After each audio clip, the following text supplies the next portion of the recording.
It's 8:30 in the evening here in Metz, France, the 68th Coupe Aéronautique Gordon Bennett. I'm Regan Tetlow. This is Gordon Bennett TV, and this is Thomas Hora. How are you, my friend? Good evening. I'm doing really good. It was an exciting day today. We had a lot of action going on in there. And so we are 24 hours almost into the race, and you can already see where the direction is going. You can. We've had some teams already landed. We've got Belgium 2, Poland 2, GBR 1, Belgium 3, and Lithuania 1. 19 teams still in flight. The top 6 teams are all starting to push towards 400 kilometers, but there's not much in between them at the moment. No, they are flying actually quite nicely together in a pack. And we'll talk later about it. There's so much in the pack that they even can support each other, and they're doing it. It's a lot of friendship and camaraderie up there. It's going to be a great evening show. We've got lots to show you, lots to get through. On the screen right now, you can see a brilliant shot. It's almost kind of, hey, bye. This is Poland 2 on the ground. You can see them here. And this was taken by Austria 2 as they passed on by. It's a great shot, isn't it, Thomas? It's great, and you can see it's nicely deflated. The chase crew is there as well, so all good, great field. I think that's fine. And this shot was taken from approximately 3,500 meters, so some 12,000 feet, and that's quite a good shot then. Well, 22 hours, 32 minutes, just going up on 33 minutes since that launch yesterday. And you were there, Thomas, as normal, as the launch controller. Everybody saw you on camera there. You're checking the ballast. Can you talk me through your process, what you're doing as that team gets into the spot? In fact, you want to get them in the right part of the podium because of the line of travel, don't you? You don't want them too close to the fence. Just talk me through the process. Well, usually a crew brings them up to the podium. So in this case, it was Sam Parks who was preparing the balloon and David Strassman who was weighing them off. I get the balloon quite prepared up there. Up there, I check if the instruments are running. So if the radio is running, the transponder is running, if the night lights is running, if the right frequencies are in there, all these things are being checked. And then you need to calm down a little bit. Just to get some calmness in there. And then I'm weighing it off. I'm lifting the basket and seeing how much lift is missing for them to have a positive liftoff. I then say 1, 2, 3 bags out. Yeah. And once this is done, I feel how much this balloon is pulling. It is just a feeling thing. You cannot really calculate it. Yesterday there was a little bit of an additional difficulty that there was an inversion layer very low. That means that the balloon was bouncing off of it.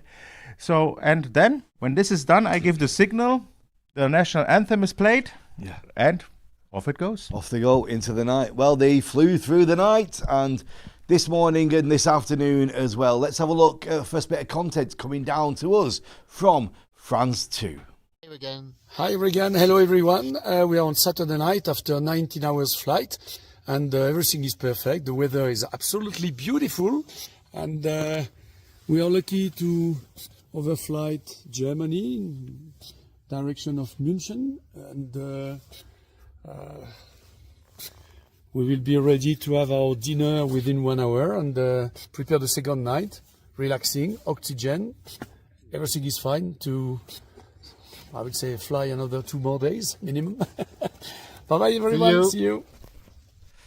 Yeah, so, we're getting great content from the teams, People really now are getting involved with the media. A lot of them have got Starlinks now. It's making it a lot easier for them to get the content to us and to show the people watching at home just what's happening up there. And I think it makes it also more interesting for you folks out there, to see what's going on. Obviously they will not show the pictures when they go to the loo, but either way, it's a very, very good content they are bringing, and they know it's also for their benefit. We are always looking for sponsors for Gordon Bennett's, and if you have a good coverage, you can get more sponsors, and and also excite more pilots, and maybe someday more pilots will be at the Gordon Bennett as well. Great fan of the show, Jonathan Dwyer. Hi JD, how are you doing? He says, hey, listen, why is Gordon Bennett TV not 24 hours a day? Well, do need a little bit of sleep. Just sometimes we need a little bit of sleep. Let's have a look and check in with Germany 3. Good afternoon, everybody. Good afternoon from Germany 3. First statement from the air from us. We had a interesting night, flying quite low, and then over the day we were climbing up quite high, spending a lot of ballast. But now we are south of the beautiful city of Stuttgart, which is my hometown and base of our club. Exactly. And yeah. And end of our sponsor, Stuttgarter Hofbräu. Yeah, end of our sponsor of our beautiful balloon. And yeah, we are enjoying the sun in about 4,000 meters of air. And the views are just amazing. Basically all day we've been traveling next to our dear friends Nicolas and Benny. They are right over there. I don't know if you can see them. Yeah, so we will start preparing for the night, making some hot tea and Delicious food, some dinner. And then I think tomorrow during the day we will give you a small room tour of our basket. So yeah, Enjoy the race just as we do. exactly. And stay tuned. Stay tuned. Have a great day. Bye bye. Thanks, guys. Germany 3 up there. It's great to have them. A lot of noise going on, a lot of traffic going on with ATC. We had Pascal in early. He was talking about that. Explain that a little bit more. Yeah, you could hear it in the background. There's a lot of radio traffic going on. They are on the frequencies where the big traffic is, the big airplanes are going on because they're over flight level 100, so they are in the controlled airspace. So they have a lot of taking care of who's calling them. You have to really concentrate when you are called and call back right away. That's what the air traffic controller is expecting. There needs to be a good discipline there. We're going to get into the tracking very shortly and have a look and get into the meat of the situation and what's going on as we're going into the night. But we want to bring you one more video first from our good friends Swiss 2. Let's check in with Swiss 2. Okay. A quick, slightly hectic update from the basket of Switzerland 2. Yes. What is happening, René? Yeah, the problem is the air is so labile,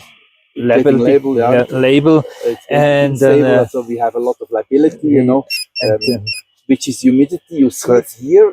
If I look around, you see this gray mass around us here, and we are high now. So we are at flight level 111, so that's 3,500 meters. That's why we are also on oxygen. But the air, the humidity which comes in is so defining that this changes the whole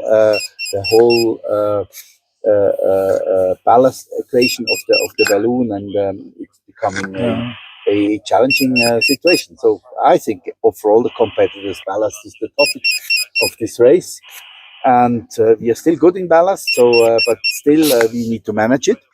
And we are in discussions with our command center about the plans. I mean, the view is outstanding with all the clouds, and it's just absolutely amazing to drive into the night like that.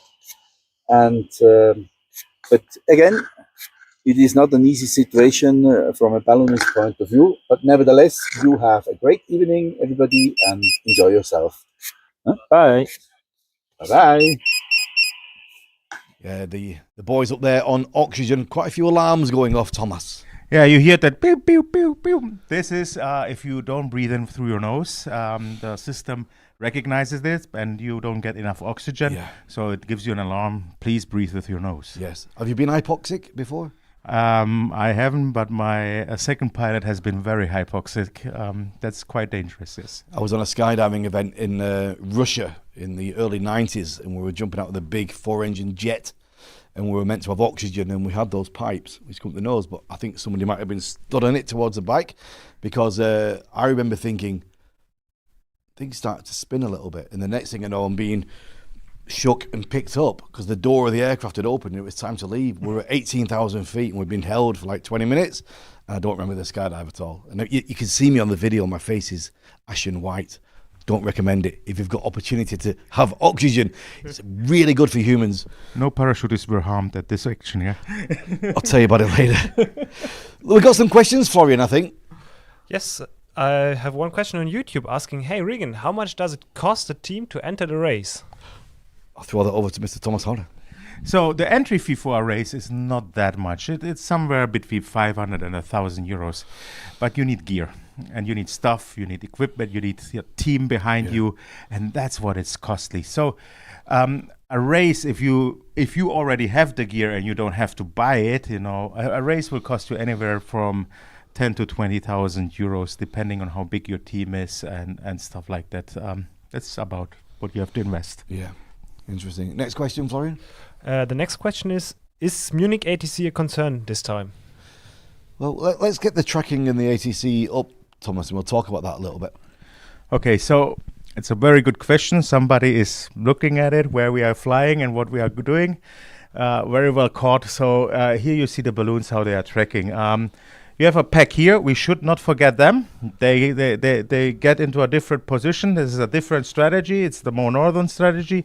Now let's concentrate on the ones which are here in the front right now, and that's the southern strategy. And here there's a pack of about 6 balloons that are very, very close to each other. And although they have different command centers, you see that they are thinking alike. They're having the same flight path. And if we zoom in, we see that already some balloons are in the Munich airspace. Munich is a very, very busy airport. Nevertheless, and here a big shout out and thank you to the Deutsche Flugsicherung. They are doing everything possible that the balloons can get through. So they gave them a band where they can be. It's somewhere between flight level 110, which is 11,000 feet, and flight level 140, which is 14,000 feet. In this band, they cleared the airspace for them, and the balloons can go in that altitude over the airspace of Munich, or within the airspace of Munich. It's a great cooperation, but it needs discipline also from the pilots, that they do what is required, but also a goodwill from the German air traffic authority to let them through at such a busy airport. Very interesting indeed. Let's have a look at another video from our teams, Germany 2. So hello world, hello ballooning friends. We're in good mood. Just a short video for the 8:30 show. We're almost in 4,000 meter, continuing through Munich. Had some problems to get the ATC clearance. We are working on that issue. But I think so that we can go through.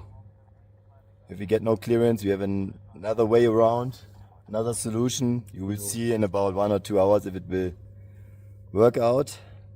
So yeah, when the show will start, then we are quite at the TMA, so control zone, close to Munich. And we need to fight there a little bit to get clearance, but yeah. So we can see the Alps some already. words from you. Okay, yeah, we see the Alps. Fantastic view in the Alps. So we can see Munich. We can see the moon, which just rised, and we have 3 or 4 balloons inside. So the moon is coming up, and not far away you see the moon, and just there's Munich. We have awesome views. So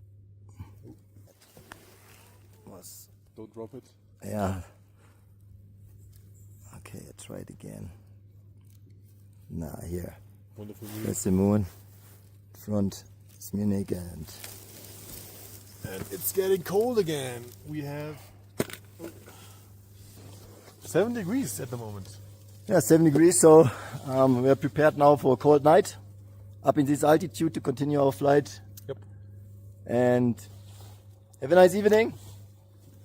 Have a nice warm bed tonight. See you in Greece. Bye bye. That was his first question this morning. How was your bed in the hotel, Regan? I mean, well, and we should tell them we have a hot bed, we have hot food. It was too hot, really. I told him I had to put one leg out because it was just a little bit too hot. You can follow the action all day, all night long, 24 hours a day, live.gordonbennett.aero. And keep your questions coming in as well. We like to see them coming through on the social media while we're live. And you can even type your questions in when we're offline, and we'll pick them up hopefully on the next show. 3 shows a day, 10 a.m. What time's the next one? Is it 5 p.m., 5 p.m. and 8:30 p.m.? So 10 a.m., 5 p.m., 8:30 p.m. We have another question, Florian. Yes, we have another question coming in. How do they boil the water? With camping gas or electric power? The power of the mind. Boil the water. Jedi, right? Jedi. If you were watching this morning's show, you'd know because we had a big segment on that with Sam Parks. But yeah, jet boils, that type of thing. Yeah, so it's camping gas actually, and it's a special device which kind of prevents that if it tips over that things would catch fire, so it's secured there. Yeah. Let's check in on the screen again, Thomas, now. Our next bit of analysis. So I was talking about the southern group, I call them. This is the southern group, and just a little bit what's behind it. You can see here that they are trying to catch the higher wind. So blue is really slow wind, green is the faster wind, and the orange is the fastest wind. And you can see here between the border of the Czech Republic, here's the Bavarian and the Bohemian forest. Here are the Alps. And they are going like this and like this, and this here is like a jet. So they are trying to get into this jet, which will shoot you out over Vienna and into Hungary. So this is where they are trying currently to get into, because that's where they will have quite some fast winds. Incredible stuff. It's going to be a real battle over the night, isn't it, as they settle down. We were talking about, how much ballast they're going to be using, and up at this altitude, you were talking with producer Mark before about, keeping your levels. It's an economical way of flying. Yeah, they are already all very high up, so about flight level 110, 120. And if they maintain their altitude and stay in this height, it is really the most economical way to get through the night. At the night, your balloon is contracting, and when it's contracting, you actually would fall down. Yeah.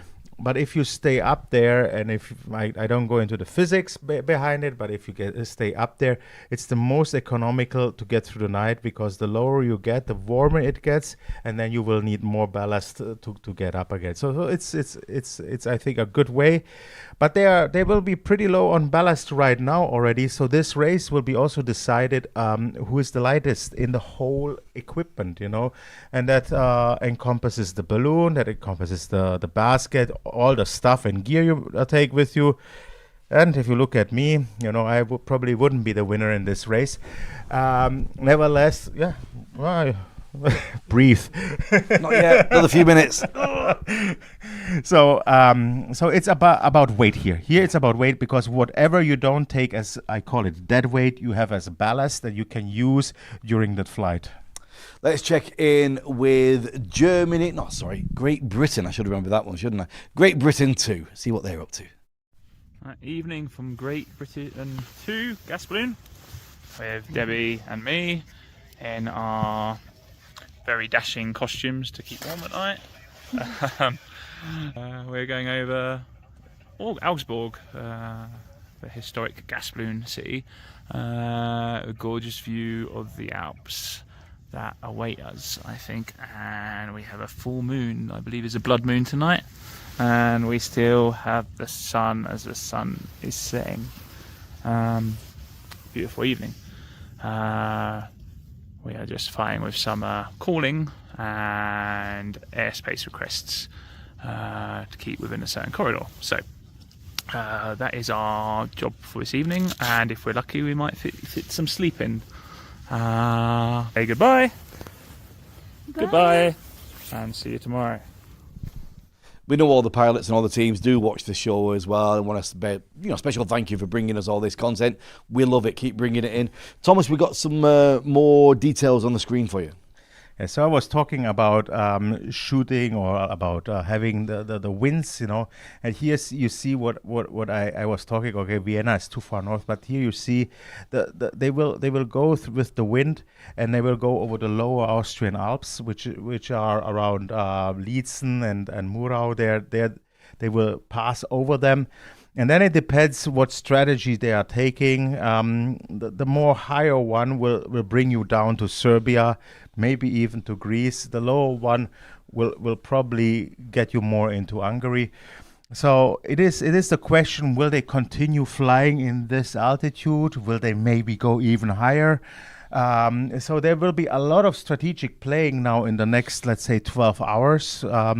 Once they are past the Alps, you will see what strategy each team is choosing or even can choose, because, as I said, if you are out of ballast, you will be not able to fly the altitudes maybe required. Yeah.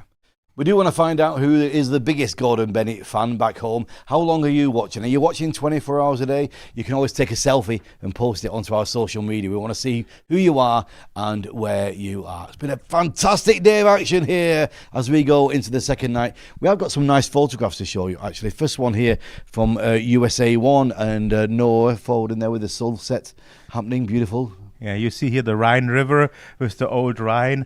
It's in the very west of Germany. It's a very beautiful area, known for its wine. So very nice there. And Germany too, a bit of a technical shots here showing quite a lot of the content they've got going on. Yeah, so the baskets today are more like an office. You know, you have a laptop or a tablet with the air traffic control. You are obviously watching what is your competition doing. You know, here you have a GPS which tells you how fast you're going, in what direction you're going. Another GPS just giving you more information. So they have today, everybody has Starlink, or not everybody, but a lot of pilots have Starlink up there to have constant internet connection, and they make use of it. Anything else you want to add as we go into the night, or do you think we've got enough covered at the moment? Well, I know who the biggest fan is of Gordon Bennett, and that's Gerhard. You know? Gerhard with Germany 3. He really is. He's got his own Instagram page, you know. He's probably got more, I think he's got more followers than me and you. Yeah, but probably. He does really well. Looks better as well. Not until we chuck him out of the van. Keep watching the action on your trackers, and you can follow it all live.gordonbennett.aero. Any more questions coming through there, Florian, at the moment? Keep the questions coming. We want to hear from you, but have a great night or a great day wherever in the world you are. But the action in the sky continues, and we'll be back tomorrow with the morning show at 10 a.m. We'll see you then. Good night.